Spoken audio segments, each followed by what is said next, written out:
Guillaume Desclés a 31 ans. Après ses candidatures à l'ICHEC à Bruxelles, il poursuit pour un master en management à Paris. Il étudie 1 an à Oxford et 1 an en Espagne. Après avoir travaillé 3 ans chez Danone, il s'exile au Brésil dans une ONG qui pratique le microcrédit. Il en ramène l'idée du crowdfunding. Le crowdfunding se traduit littéralement par le financement collectif.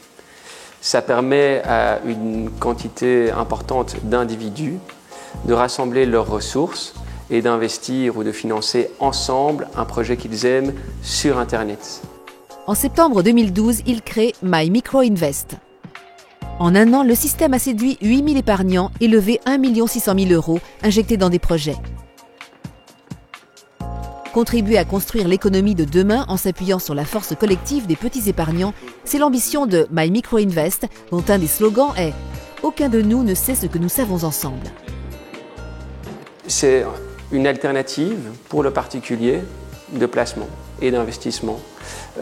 C'est un produit qui est beaucoup plus transparent pour le particulier parce qu'il voit où va son argent, il peut vivre son investissement, l'accompagner jusqu'au moment où il est rémunéré.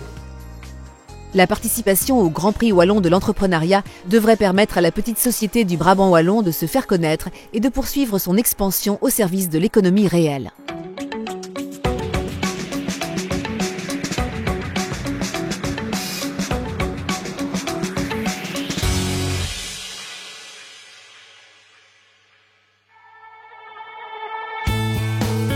Miloa, c'est le nom de la société créée en 2011 dans le domaine des soins aux animaux par Estelle Loest, 38 ans, docteur en médecine vétérinaire de l'ULG, spécialisée en phytothérapie, c'est-à-dire la médecine par les plantes.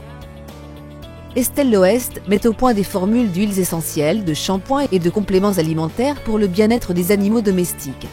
Après une longue procédure pour obtenir brevets et autorisations, ces produits sont commercialisés depuis 1 an et demi, y compris hors frontières. Miloa se positionne clairement comme l'expert dans la lutte contre les maladies dégénératives comme l'insuffisance rénale ou l'insuffisance cardiaque, dans la lutte contre les maladies inflammatoires comme l'arthrose et dans le stress oxydant chez les animaux. L'innovation chez Miloa consiste à utiliser donc, ces fameuses matières premières qui sont sélectionnées avec beaucoup de soin et de les associer en synergie dans des comprimés, tout en les rendant appétants, c'est-à-dire qu'on utilise des extraits de poisson pour que les chiens et les chats les prennent spontanément. Estelle Loest travaille seule, mais elle recourt au service de plusieurs sous-traitants. Elle est fière de se présenter au Grand Prix Wallon de l'entrepreneuriat et de pouvoir ainsi faire connaître son activité après plusieurs années de mise au point et de démarches administratives.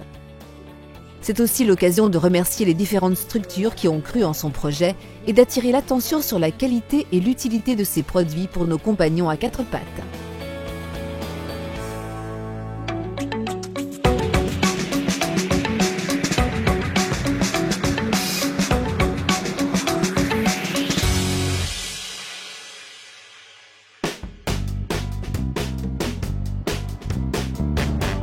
Ébéniste de formation et professeur d'ébénisterie à l'Athénée d'Iselle, Jérémy Porini a créé sa société Home & Design en 2010 dans la région de Bastogne, avant de s'installer début 2013 dans le zoning industriel d'Étale au milieu d'un hectare de forêt.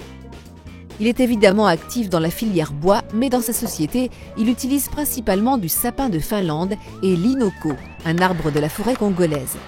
Avec 7 personnes, 2 employés et 5 ouvriers en plus du patron, Home & Design a réalisé en 2012 un chiffre d'affaires de 650 000 € dans le secteur de la construction en bois. Home & Design est une entreprise qui conçoit et fabrique des maisons ossature bois passives ou très basse énergie, également des annexes, des extensions de maisons.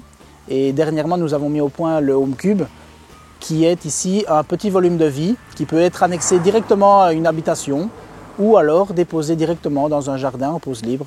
Il peut avoir des fonctions de cuisine, de salon, de bureau pour profession libérale, également servir de pièce de détendre avec sauna, spa, etc.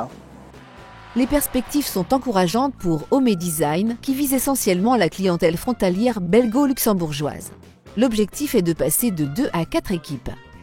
C'est la Confédération de la construction de Wallonie qui a fortement encouragé Jérémy Porini à se présenter au Grand Prix Wallon de l'entrepreneuriat. Notre candidat en attend un retour médiatique et une plus grande notoriété afin de poursuivre son développement.